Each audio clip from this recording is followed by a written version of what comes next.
Hello, everybody, and welcome back to another episode of From BA to Broadway. And you know who it is, it's me. You know who it is, it's me, Brennan. Hey, now, don't make fun of me. You know who it is, it's me, it's Mr. Brennan Stefanik. And it is Wednesday, which means we are, of course, bringing you In the Spotlight. But first, let me hit you with our general programming reminders. Folks, every Monday we are here with the main episode. Every Wednesday we are here with our minisodes.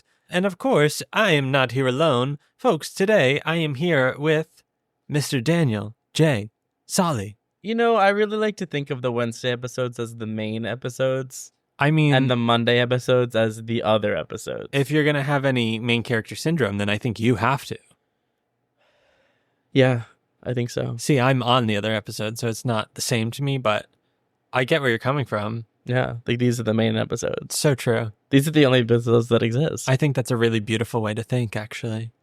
Romanticize your life, everyone. Romanticize it. You are the main character, and it is beautiful. Mm-hmm. Folks, today we are here to talk about a musical that is near and dear to my heart. It is also what I am right now. It is Next to Normal. Danny, you are the most normal person I know. Am I really?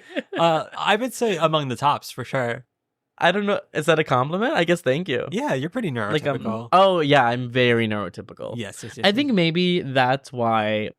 So this is an exciting episode for Brennan. It's one of his favorite musicals of all time, right? Am I right in saying that? Yeah, for sure. Yeah, I have always, I have nothing bad to say about this musical, but it's never been, up there for me. I, never had a phase. I feel like everyone had a Next to Normal phase, and I, have never had a Next to Normal phase. I'm like, oh, it's fun. It's good music. It's a good soundtrack. I've listened to it. I've seen it. But, I'm always like, yeah, it's there. Heard. I've never wanted to be in it. I don't care much. And you know why? Because I'm neurotypical.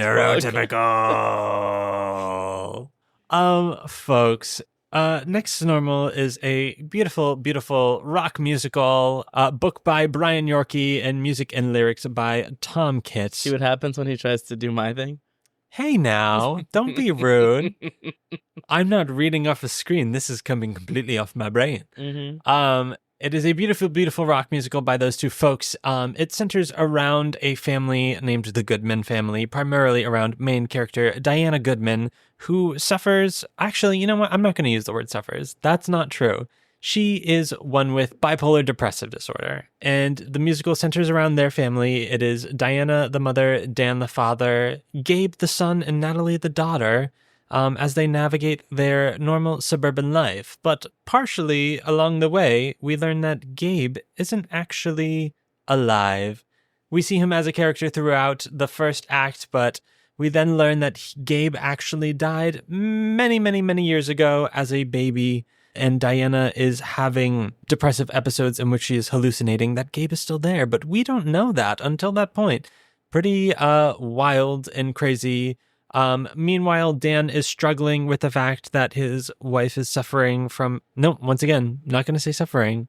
I'm going to correct myself there.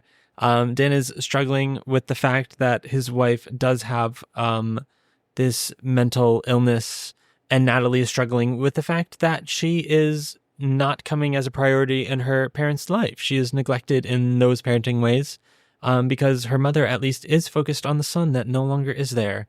Along the way, Natalie meets a lovely neighbor boy named Henry, who kind of exposes her to the good old earthy, crunchy life, which does lead her to... That's who you played, right? You were Henry? I was Henry, yes. Okay. Which does eventually, unfortunately, lead her to pursue drugs and kind of follow a little path of her mother. And then... a lot of things happen, and then all is good in the end. Is it all good in the end? She leaves. It is all good in the end. And so the musical ends with Diana packing up and leaving because she has decided that in order for her healing journey, she needs to go off and be on her own. Which is so... Which we can talk about that ending, because I think we have differing opinions on it. Interesting. Okay. I love that. But that was a good synopsis. Thank you. Completely off the cuff. I will say it is a 6-person cast, so your characters are Diana, Dan, Natalie, Gabe, and then of course Henry. And then our 6th cast member is Dr. Madden / Dr. Fine, who are 2 different doctors of Diana throughout the show, rounding out this 6-member ensemble cast for this very powerful rock musical, vocally and all of that wise. It's pretty crazy. It's kind of a synopsis. How do you feel? I feel like it was a little chaotic, but that's the musical. It's a chaotic musical. It's a chaotic musical. It's almost, I mean, you can't not bring up like a Rent comparison. Yeah, it has like the style and the feel of Rent, but it's much smaller. It's much more intimate. It's a very different kind of environment to bring that kind of energy to. Yeah. You know, you bring kind of the grunge of that gritty New York lifestyle to quite literally a suburban family home. Yeah. And kind of see where those 2 worlds intersect. But I think... it was directed by Michael Greif, who was the original Rent director, original Next to Normal director. So I think, you know, obviously there's going to be the similarities that you see in his style. For sure. And also, we're going to talk about the history of the show. It has a fascinating history. It's got a long one. I think it's one of those shows that, I mean, they started writing it in 1998 and it premiered on Broadway in 2009. So it was around for so long. It went through so many iterations, so many workshops. So it's been touched by so many different people, like so many casts of well-known actors have participated in readings and stuff. Yeah. So reading about that, I was like, oh my God, like the amount of Dianas we could have seen. Truly. So we were really bopping around left and right. There were like 9 million productions of this before Broadway. So they began writing it in 1998, and it was originally just a 10-minute sketch about a woman undergoing shock therapy, and it was called Feeling Electric. And it was really about shock therapy and their opinions on the practice. And so then they decided Which were very different at that point in time. Well, it's very different. I mean, it's also interesting when you're making art about a specific diagnosis or scientific thing. It changes over time. For sure. Because I know even today, like Diana's diagnosis in the musical is outdated. Yes. And like she wouldn't be diagnosed if the musical was written today. Her diagnosis wouldn't be bipolar depressive. So it's just, that's an interesting facet when you're creating like it's a period piece essentially. Yeah. And so then after that sketch, they decided to turn it into a full-length musical. And they had their first workshop in 2002 at the Village Theater, led by Norbert Leo Butz and Sherry Renee Scott as Dan and Diana. Yeah. What? And when I read that, I was like, oh, that makes complete sense. 100%. Like, what a pairing for these. I mean, they are famously Jamie and Kathy, so we already know them as a couple, and they work well together as a couple. But Sherry Renee Scott, where is her Diana? Like, she would have eaten that shit up. I'm sure she did at the time. And she's about to be the new Audrey in Little Shop, and I want to go see that. And so after that, they had a 2005 workshop starring Amy Spanger as Diana. And then they had a run at New York Musical Theater Festival in 2005. This time, Amy Spanger returned as Diana. Annalie Ashford was Natalie. She sure was. And Anthony Rapp was Dr. Madden, another Rent tie-in. Yeah. Annalie Ashford, iconic as Natalie.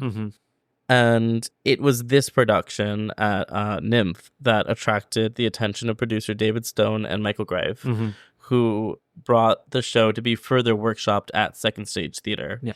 And it was Stone and Greif who actually were the ones to convince the writers to put the focus of the musical on the family drama, rather than using the piece as a critique of the medical establishment. It wasn't received very well when it was about the medical establishment. It kind of critiqued it in a way that didn't feel like you wanted to root for necessarily anyone in the show, you know? Yeah. So they kind of reworked that lens to focus on Diana and kind of like her finding some form of normalcy in life, which is kind and think of how fascinating, like it's a fascinating family drama. Yeah. It really, like, it's really those are crazy dynamics that we want to explore. For sure. I also just love that, like Annalie Ashford was a nobody at the time. Yeah. Just a girl who got a workshop. And I've heard her talk about this, actually. She, at the beginning of her career, she was really struggling because she was like, I was a part of every workshop. Yeah. Like she was a part of the Addams Family workshop. She's like, every show that workshopped, I was the workshop girl. And then they would drop me for production and like hire whoever they were going to hire.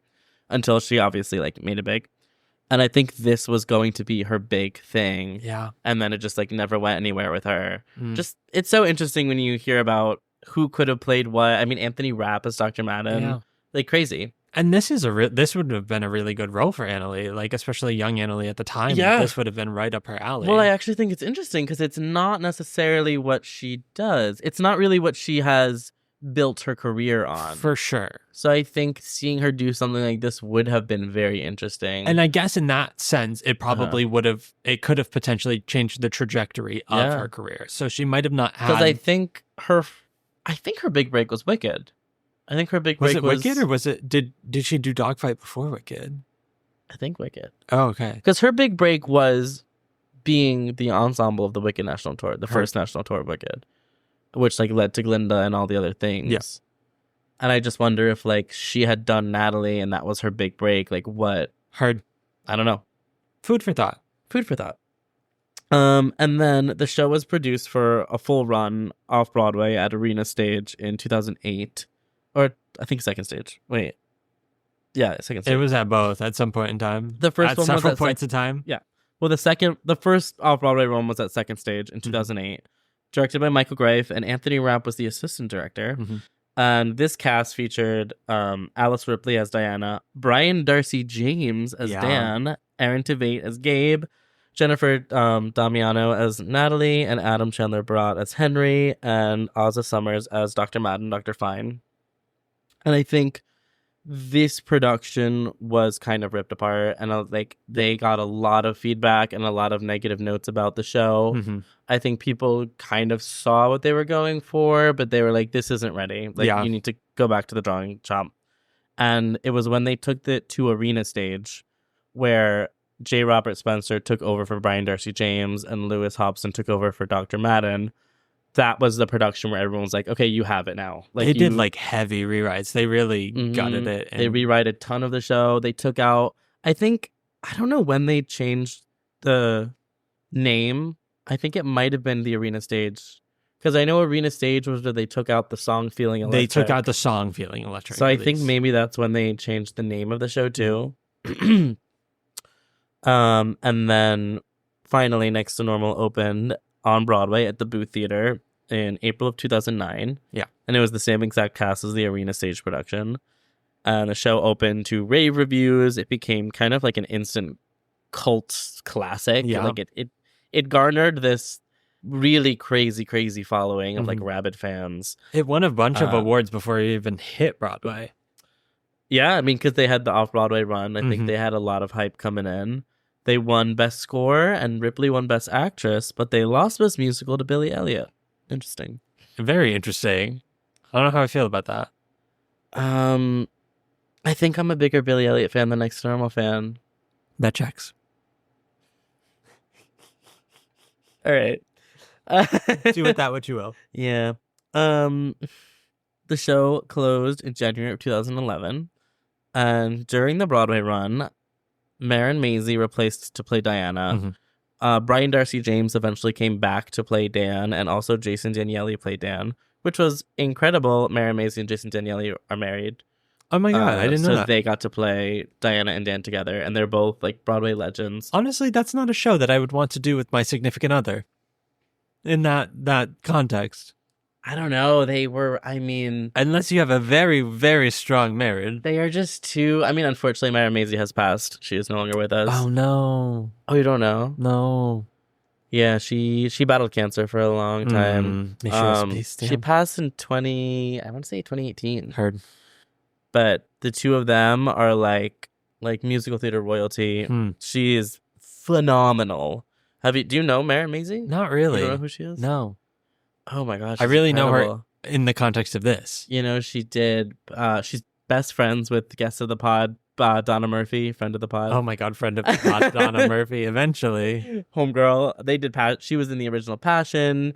She replaced Kelly O'Hara in the King and I at Center. I think her big thing was the really huge Kiss Me Kate revival. That was her in like the early 2000s. Heard. She just was like everywhere on Broadway. Yeah. She is, I mean, for those in the know, for the Red Dress concert for Sondheim's 80th, she sang Losing My Mind, and it's like the most heartbreaking version of that song you'll ever hear. She's just phenomenal. And I bet she was just I think there's a bootleg of her and I know there's Jason. footage of Brian, so I would imagine that they I got think some... there's a bootleg of a full production of her and Jason Wow. doing it together. work. So it was them two. Kyle Dean Massey came in and played Gabe after Aaron Tveit left. Kyle did it for like ever, and I think did a tour even, and you know. And Megan Fahey, who just received all of her, you know, fame and notoriety from The White Lotus season 2, played Natalie. That's such a good show. Did you watch The White Lotus? Oh, I devoured The White Lotus. Phenomenal. She was incredible. She was in season 2, right? She was with Aubrey Plaza. Yes. It was like the Italy season. Yes. She was incredible. And I love that everyone was like, who is this woman? She came back from... I was like, that's the replacement Natalie from Next to Normal. Even if I'm not obsessed with the show, I know the history. Amazing. So funny. And yeah, you know what? I wonder why Brian Darcy James did not transfer to Originated on Broadway. I wonder if there was something happening at the same time. I wonder what he I would did. imagine. What, that 2009? Yeah. Was that? I know what you're thinking. I don't know. I hope. I'm going to look it up for right now. I don't think it would have been in the same season, but it might have still been going. I know exactly what Was that Shrek the musical? 2009? Let me see. Honestly, if he were to leave this show to do Shrek the musical, iconic. That's iconic behavior on his part. I think it was. Oh my god, amazing. Because Shrek was...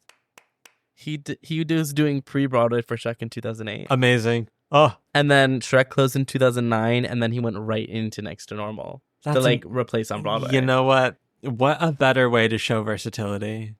He is... I love his choices. I mean, the same thing happened with Hamilton. Yeah. He was the original King George, did all the workshops, did the public, and then he left to do something rotten before they transferred. Which I get. I mean, on one hand, he gave up originating on Hamilton and probably the royalties that they all get for life. But on the other hand, I think the big loss is the royalties, because honestly, I do think Jonathan Groff was the move for that original Broadway cast. He was going from, you know, like an 8-minute bit part to carrying the entire musical.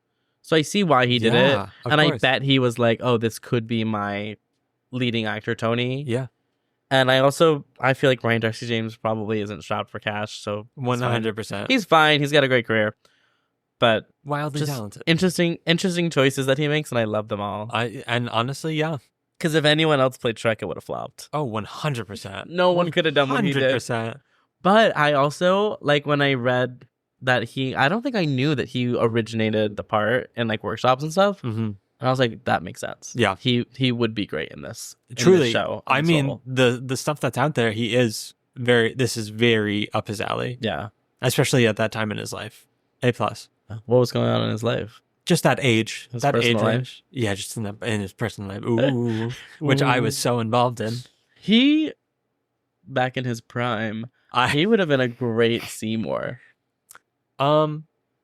You don't think so? I mean, I'm sure he would, just because he's a very talented actor, but I'm not like, yes. Really? I feel like he's got that, like, offbeat character energy that I'm looking for. Like, I think in a realm of the little shop that we have right now, where it's a revolving door of Seymours, and he did a stint in it, it would have been... I'm also going to be so honest, I don't know the show.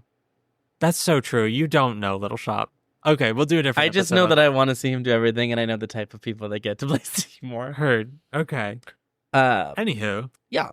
Next to Normal also has the honor of winning the 2010 Pulitzer Prize for Drama. Yes. It is the 8th musical in history to win the award, because generally they are not awarded to musicals. And I think up until now, 10 musicals have won. Do you know which ones they are?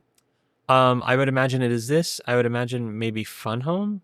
No, but it should have. It should have, for sure. I wonder if maybe the cartoon one, like the book. Like the book. I don't know. Anywho. But no. Not Rent, I would imagine. Yes.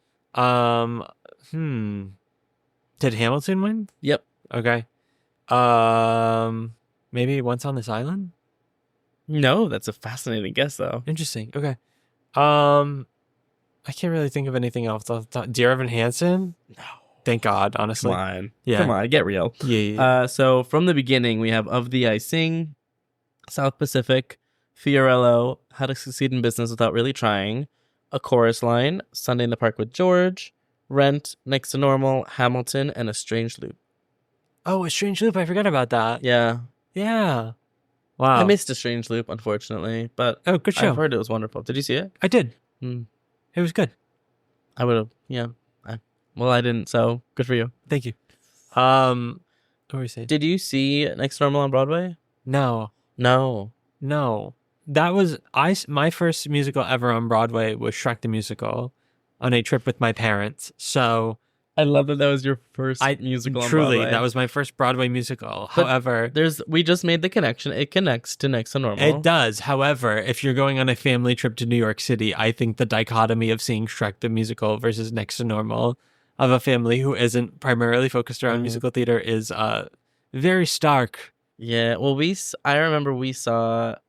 I'm very fortunate. I grew up going to Broadway shows a lot because I lived close to the city, and my parents love Broadway. In the same week, because we would always do like a holiday, like in the winter time, we would all go see shows. That rocks. And in the same week, we saw South Pacific at Lincoln Center and Shrek. Amazing. Like, one after the other. Yeah. And so I just kind of love that. I love that rocks. The duality of man, 100%. Like Kelly O'Hara in the South Pacific and then Yeah. Brian Darcy James doing Shrek. The two genders. Honestly, they are my two genders. Oh my God. Kelly O'Hara and Brian Darcy James. Yeah. And they were just together in A Blaze of Wine and Roses, which I missed. They sure were. I heard it was devastating. Mm. Have you seen a lot of production? Like, what is the foothold it has on you? I have not seen a lot of productions, honestly. Mm-hmm. I feel like it is not done as frequently as I would like it to be. Mm-hmm. I discovered this musical in 2018. It was the summer before my senior year of college. I discovered that you didn't go through like a middle school grunge phase with it the way most people did. I wasn't a huge theater kid in middle school. Yeah. I was in theater in late high school, but you're like, I didn't do that gay shit. 100%, absolutely. I was too cool for that in high school. No way. You're like, and then I realized I peaked, and now I'm doing theater. Yeah. But it was around my sophomore year. I discovered that the library had CDs that you could rent. So I started getting a bunch of CDs and downloading them onto my computer and then putting them on my phone, because that's when I learned how to do that kind of technology, which is very old man of me, 100%. Still don't have Spotify. Another story. Still listen to cassettes. But yeah, so I had downloaded a bunch of them. And then one day I was on a road trip to see a friend somewhere, and I listened to this show and I was like, this is so weird. But I think I love it. Because I didn't have any context of the story. I was literally just listening to the soundtrack. And then literally when I visited my friend, I was like, do you know the show? And she was like, yeah, I love the show. She told me what it was about, and I was like, no way. And then I listened to it again on my way home, and I was like, this is crazy. This is game-changing. I love this. Also, like, I'm a rock musical theater boy, for sure. Mm-hmm. And the fact I love a rock musical that also has, like, what's so funny to me, actual real-life content. Not track. I know. I agree with that. It doesn't track for you, but I love that is you. I appreciate that. So and you love the neurodivergency of it all. Of course. I also just like a musical that can talk about things without being too preachy and just kind of being interesting. And I think this is definitely one of those, because while the focus of it is quote unquote mental illness, it's a normalizer of it, Like, I think one interesting thing about the show is that it's truly, depending on who you are in life, you truly view the heroes and the villains of the story very differently, Like, I think especially if you are coming from that suburban dynamic of kind of normalcy, you will look at this and you will see Dan as a real heroic kind of guy, when if you are coming at it from the neurodivergent kind of standpoint, you see him as someone who is kind of othering this kind of situation and really not. It's one of those things where he's trying to fix something that isn't necessarily broken, Who do you think is the villain? I don't think there is a villain. I think they're all victims of circumstance. I actually think the real victim is Natalie. Biggest victim is 100% Natalie. I think one lens that people can have is that Gabe is the villain, but Gabe, this is one of my favorite things about the show, is that Gabe is truly just a manifestation of Diana. So the actor playing Gabe is completely at the whim of the actor playing Diana. their choices are kind of directly affected by how this actress views this human. I mean, I do love when, because a lot of, if you're a white tender boy or any tender boy really, you have sung I'm Alive. 100%. It was in my book for years. I get it. I love when someone puts like a little bit of like danger into it. Oh, 100%. Like when there's like a sinister, because I've only seen one like years and years ago. The only time I saw Next to Normal was like a fine community theater production of it. You know, that was before I had ever listened to it or like knew anything like that. I just like saw a production of it and it was like a fine one, and I listened to the soundtrack, but I don't, you know, like I haven't really watched the original. I like know the Tony performance because that's what I do. But yeah, so I don't have like hard and fast opinions on how the characters should or should not be. But I think it's so impactful when that song has like a sinister edge to it. I mean, the fascinating thing about it is that Gabe as a character really is just whatever Diana needs to hear. You know? Yeah, because it's also interesting because the premise of the show is he died in a car accident when he was like 5. It was not a car accident. It was like a complication with the birthing process. Oh, so totally not a car accident. No. So a birthing process. So he was newborn baby when he died. He was, yes. And so it is just interesting that we are like the character is aged. Like she is seeing who he would be today, not who he was when he died. And I think originally, it has changed since in later iterations, but originally it was very much like the all-American boy. It was like the idea. I mean, it was Aaron Tveit. It was the all-American boy. The all-American boy. He is the all-American boy. Truly, it was like the ideal of what a son would be, you know? Yeah. And in that existence, Natalie then looked way more runty and scrappy in that regard. But Gabe... Well, because that's like the opening lyric, right? Right, where we're picture. That's the opening lyric of the whole show, right? When she's like, "We're a picture perfect family. We're a picture perfect family. Something boring. You know, my son's a little shit. My daughter is annoying, or whatever it is." Oh, it's so fascinating. So I gotta watch a bootleg of it. I'm sure I have the OBC bookmark. It's somewhere. one of those shows that is heavily bootlegged. So if you want to see it, it's very easy to see it on YouTube. Yeah. So currently, I know we don't talk about West End here. Oh, we can absolutely talk about West End. I'm obsessed with it. That is currently happening on the West End, starring Casey Levy as Diana, and it is being like wildly raved, and people are loving it. There was a lot of talks about a Broadway transfer that I think isn't happening. I don't think it is. I don't think it's going to happen, unfortunately. They did, however, they recorded a pro shot of it that is to be released soon. And also, completely separate, Tom Kitt, they recently announced that he... Actually, I think it's released, did a remastered version of the soundtrack. He went back because kind of back then he was like, we didn't necessarily have all of the technology means to really do justice to all of the orchestrations. So he went back and he reorchestrated the recordings and released a new set of album situation. That's kind of badass. Yeah, it's pretty cool to really lean into that rock kind of feel. Yeah, he also probably needed like a summer home or something. 100%. And you know what? Get that bag. I hope invite me over. Literally, I'll come over. If you want to give me more Next to Normal, I would never say no. Tom Kitt. I met Tom Kitt once. Amazing. Nice guy. I took a master class with him, but it was like I was young and it was before I knew who he was. So I was like, some boring music guy. He's not a star. But of course. And you know, like when you get older and you're like, oh, that's the person I would actually kill to be in the room with. Yeah. Whatever. Because he does everything. Like he is the music guy. He did. Yeah. He didn't. I mean, obviously, he didn't write Wicked, but I think he was the Wicked I think he arranged the Wicked score. I believe. I don't know. Am I wrong? Know. Or is it him or Alex Lacamoire? Oh, I'm talking out of my ass. He's a very talented man, regardless. Whatever. Yeah, no, he's brilliant. His work, whether it's like composing or otherwise, is like all over every Broadway score. Yeah. So I do want to get back to the ending of the show. So you are a fan of it. I am. Why? I think it illustrates a very important, very difficult point of life that people can experience where they have to give up the normalcy and the safety to truly prioritize themselves and their health. You know, so at the end, Diana comes to all of these conclusions where she doesn't want to necessarily give up the memory and the grief of her son. And in order to do that, she needs to leave Dan and kind of explore herself and her reality. Because at the same time, among all of this, Dan really never put in the time to grieve. He kind of really pushed that deep down and tried to focus on that quote unquote normal life, you know? Yeah. So in order for her to kind of find, I'm not even going to say like solace or closure, just the normalcy that it is okay.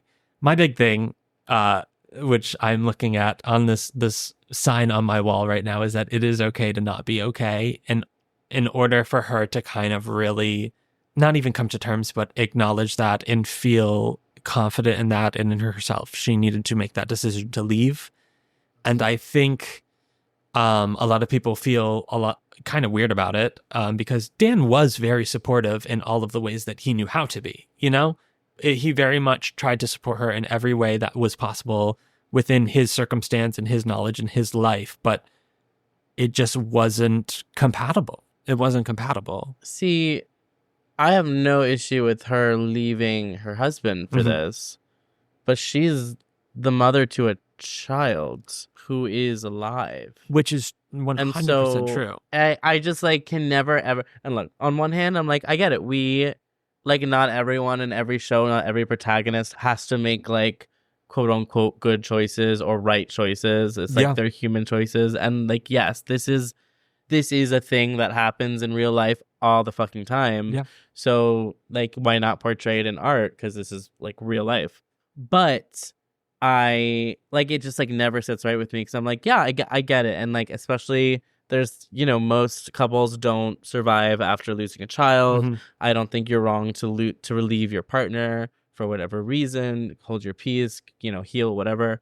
But I'm always like, yeah, she's a mother. Like she's walking out on her daughter. Well, I see to go like find her peace, but you're like writing a letter and then disappearing. And then the musical ends with like Natalie coming on and giving an inspirational speech to her dad about, you know, we need to turn on the lights. And I'm like, oh, so we're just continuing this cycle of she is just this abandoned little girl who her parents never had time for, and now it's her job to rebuild her and her dad's life after her mom walks out. But we're also supposed to be like, oh my God, girl, like go get your health, get your peace. I don't know. So I definitely understand where you're coming from, but I think I never perceive it necessarily as her leaving Natalie. I do like she goes to move in with she lives with her own parents, which is presumably nearby enough where in the she mountains. Is still a part of Natalie's life. And not actually the mountains. The mountains are the highs and lows of her life and her mental health.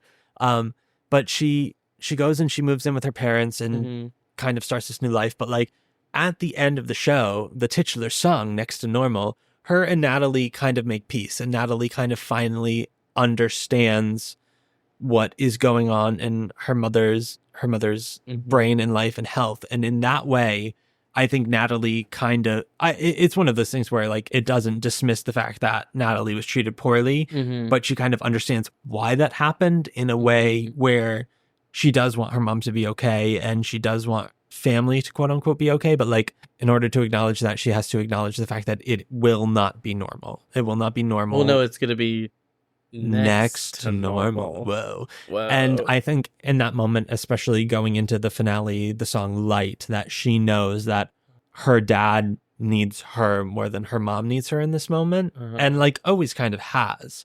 So as her dad then starts to have to process this grief and this new loss of his wife in this regard, she is there for him in that situation because she has kind of made her peace in a way, you know? And she also now has another support system in Henry to kind of continue feeling how she needs to feel about this and having someone to fall back on and help her along the way, you know?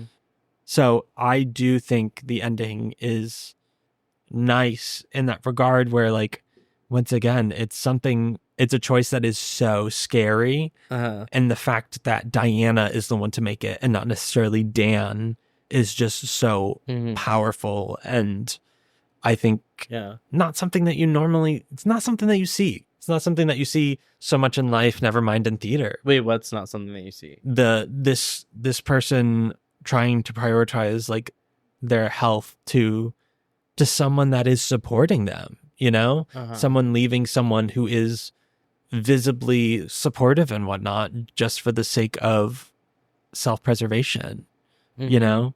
Once again, I really don't see a villain in all of this story, which is, once again, so fascinating. But I think throughout the whole show, you kind of go back and forth as to villains and heroes and whatnot. But like at the end of the day, there is just people in their own given circumstances trying to make sense of life. That's so beautiful. Thank you. I'm very passionate about the show, obviously, but... You are? I'm going to defer to you because you know it way more than I do. I appreciate that. Have you ever seen that video of another one who should have played Diana, but I digress? Patti LuPone is coaching a girl singing I Miss the Mountains, and she's like, it's an orgasm. You're talking about it? She wants an orgasm. And everyone is like, Yep. I really have... I don't know how I feel about that, but I'm not going to argue with Patti LuPone. So funny, though. Because she's like, obviously, you're talking about an orgasm. Yeah. And it's like, do you know the show? I don't know. I don't know. She could have eaten it up, though, as Diana. Oh, for sure. If she had actually been cast in this part and put in the effort and research, she would have been phenomenal. Devoured and of left course. No crumbs. No, left of course no not. crumb. I mean, this was like the peak of Alice Ripley's career. Like she did the Broadway run. I think didn't she come back to close out the Broadway run? She went out on tour with it. She went on the tour with it. Yeah. She's just, you know. And this is an incredibly, first of all, it's a vocal Olympics with a 6-person cast. Like these harmonies are crazy bananas, and Diana's part is very, very complex. So the fact that she is so beloved and iconic of this is just really a testament to her as an actress and performer. I would love to.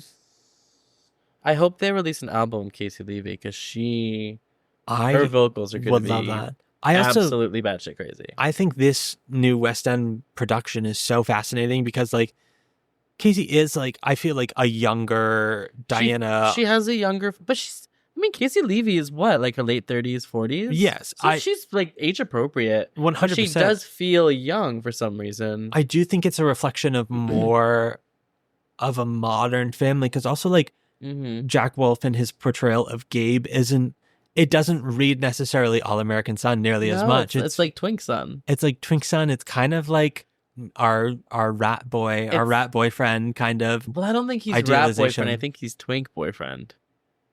Okay. Because there's a video of him singing I'm Alive. Yes. And it just feels...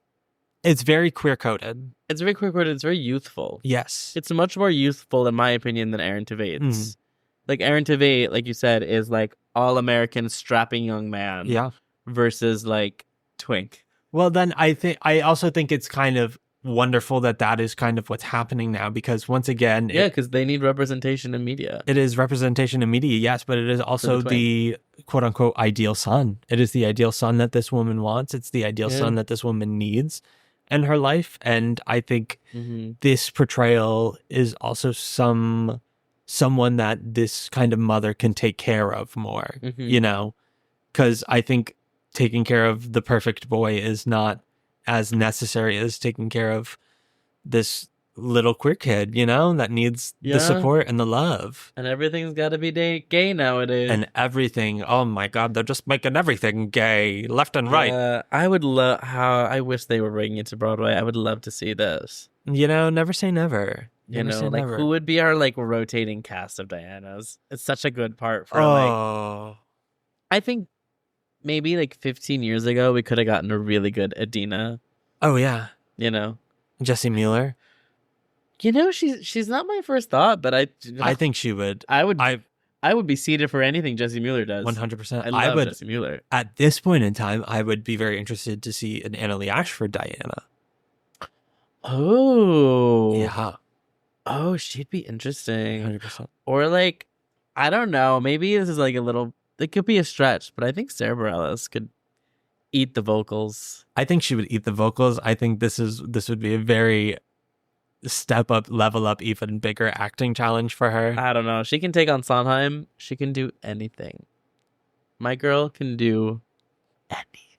I think okay, well, I'm just saying. I said it would be a stretch. Yeah. But I think she'd eat those vocals. Once again, yeah. I think it would be vocally amazing, and Vocally I think amazing. if she really devoted the time, she would act the shit out of it. Yeah. I mean, in her day, we could get like a Bernadette, Donna Murphy. Friend of the pod, Donna Murphy. We can't keep saying that. Why? Because she's not a friend of the pod yet. You have to manifest what you want. Yes, we can manifest it, but I don't want to gaslight her into thinking that she's part of the pod. That she's a friend of the pod. Donna, I know you're listening. Donna, 100% you're listening. Come on the show. We'll gab like old friends. Yes. You could be on a Wednesday episode. That's the main episode. She can take my place. You can talk with her. I'll give her that. I'd be so nervous. In a heartbeat. I know you would We could do an episode on passion. Oh, I would love to watch that happen. I just have to tell her about seeing her in Hello Dolly. Did I tell you I saw her in Hello Dolly? Yes, I need to keep you away from her at all costs. Nothing that I have ever done with a man is gayer than sitting in the audience of the Schubert Theater when Donna Murphy comes strutting down the stairs in a red dress, and all of us jump to our feet, screaming our heads off. Like a 5-minute standing ovation, and all she had done at that point was strut down those stairs. Oof. She could have been a great Diana, and you know it. I agree. I do agree. We're 45 minutes into this, going along with the plot. Are you putting songs from this in your book? I say yes.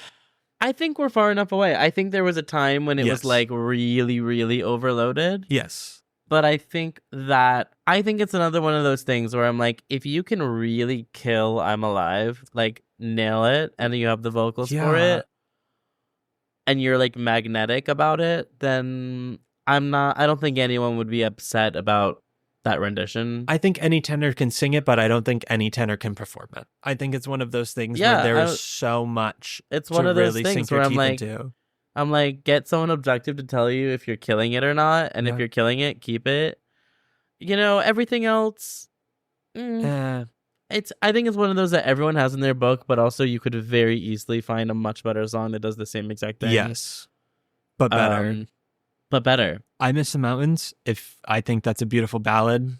Not that you'll need to pull out the contemporary ballads nearly as frequently, but I think that's a great. Also, ballad. I don't know if you're like 18, you don't need a Diana song in your book. No. There's a World, if you need a good male falsetto-y ballad. Haunting. Is that the name of a song? I don't even know that song from the show. That's the Gabe song when he is coercing her into taking her own life. That's a haunting one. I don't know it. I know there's the Henry song, right? Not really.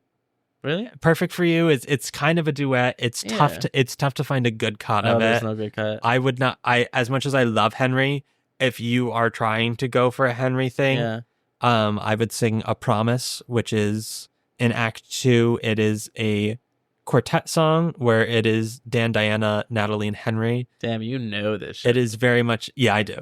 It's very much a parallel between the two relationships, and kind of like if Natalie and Henry are to continue along the track that they're going on, it'll be a copy and paste situation of Dan and Diana. Yeah. But that male chunk of that song is kind of the Henry thing. Also, because of that same vein, I'm always pro Henry's singing Dan material, because their relationships are very parallel in a lot of ways, where I think I've Been is a wonderful, wonderful musical theater ballad in contemporary musical theater as a Dan song, but also I think it's wildly applicable to Henry's thing too. And like voice type wise too, I don't really they are know similar enough. I feel like the guy songs on Next to Normal, save for I'm Alive, are kind of not They're not well nearly known. as well known, no. Like everyone knows the Diana songs. Everyone knows what is it? Everything Else. Yep. Everyone knows that song. But like the guy songs are kind of a little more obscure. Yeah. And there's even a lot of the duets and multi-voice parts, there are so many good cuts of things that you can pull from. Yeah. So get creative, guys. Truly get creative. And if you're like a hot tenor who can magnetically sing I'm Alive purely for just scientific facts, can you send us a video? Please do. Absolutely. Shirt on, shirt off, whatever you want. Oh my God. We are not going to sexually Send harass. us a video. We are not going to sexually harass our listeners. I'm just saying it could. I'll let you know if you should keep it in your book or not. Sounds good. Okay. And listen, folks, if I'm ever behind a table and you sing "Didn't I See This Movie" or "The Break," you are automatically getting a call back. What if it's bad? That's a great. Well, I mean, here's the thing. Be good. If you're going to sing that to me, be good. I do love that song, the Didn't I See This Movie song. Oh, so good. I think I auditioned for production of Cinema like once, and I think I sang the Henry song. Yeah. And I think I also sang I'm Alive. It was all over the place. I didn't get it. Yeah. I didn't get it. Okay. It was all over the place. Great. You think that's a good part for me? Henry, absolutely. I think that's a great part for you. I think maybe I'll go do it. In 10, 20 years from now, you'd be a phenomenal Dan. I think I'm more of a Dan than anything else. Unfortunately, I'm a little young. You're quite young for that. I don't know. You could have a kid. Go have a kid. Now that they're casting Casey Levy, anything's possible. Oh my God, anything's possible. They're casting younger Dianas. Next year, there's going to be a 20-year-old Diana. That's the bar. That's the bar that is set right now, of course. Casey Levy? Of age? Yeah. I mean, Casey Levy is quite a high bar. I understand. Quite a high bar. It was sarcastic. So, I don't know. Anywho, folks. Go watch, go listen. Go watch. Go research Next to Normal. Go research. I'm sad we never got Sherry Renee doing Next to Normal, like in its final iteration. Yeah. She would have. Oh, I feel like we haven't talked about the Doctor track at all. It is. Who needs to? Well, that's the thing, is it's kind of the throwaway track, but also it is very important. And there's also just vocally some very challenging, great material in there. It's very fun and funny sometimes, but also just very... What is it? My pharmapsychologist and me? My psychopharmacologist and I, yeah. My pharmapsycho... My gynecologist and my dad. Yeah. You know, maybe we'll get like a... God, I'm going to piss off so many people. Like a Sutton Foster Diana. I wouldn't be opposed. Really? No, I wouldn't be opposed. She's a very talented actress. Thank you for saying it. I feel like people need to say that more often nowadays. Yeah. No one could ever make me hate Sutton, as people are trying. Or a Sutton, Dr. Man and Dr. Fine. Who? The Doctor track. Not opposed. No, a lot of productions do a woman doctor track, which is fascinating because at one point Diana does kind of fantasize about being with her doctor at some point, so it's just kind of another added layer to the mix. If we haven't made enough queer, let's make another thing queer in this show. You know, why not? But never sleep on that track, folks. Especially if you're kind of like tossing up where you kind of fit in the show. That is a very. I wonder why Anthony Rapp didn't transfer with it either. I don't know. I mean, I guess he had his hands full if he was on the production team. I guess. Who's to say? Friend of the pod, Anthony Rapp. Let's have him on. We have no connections to him. I think he would have been an interesting Dan. I agree. Yeah. Like, I wonder why that never happened. I think that's very similar to his If Then track kind of a little bit, anyways, too. Yeah. Right. And he would. Like, I bet if he wanted to, he probably could have just been like, hey, I'm going in. And they'd be like, okay. Yeah. So I wonder why he never... Yeah. I don't know. Let's ask him. I mean, who knows why anyone has or hasn't done anything. So true. Anywho. Oh, a Stephanie J. Block. Duh. If Stephanie and Sebastian did it together... I would lose my mind. Oh, my God. Oh my God. We gotta make this happen. Stephanie, come on. Where you been, girl? I gotta bring this to some regional theater. And cast Stephanie J. Bach. Yeah, absolutely. I'll be like, okay, here's the thing. Diana, we're gonna do the show. I'll direct it. And who could be their Gabe? Like, we gotta get a good twink. I mean, I feel like... I don't know why my mind went to Joe Locke. That would be phenomenal. That'd be phenomenal. Wouldn't he be like a really like lovable but yet sinister? Yeah, like, and I think he would walk that line really well. He fits really well in that Jack Wolf kind of type as well. Yeah. Wow. Yeah. Oh, I mean, I just solved musical theater. You're welcome, everyone. You're welcome. A+. I solved it. Thank you. Okay. Yeah.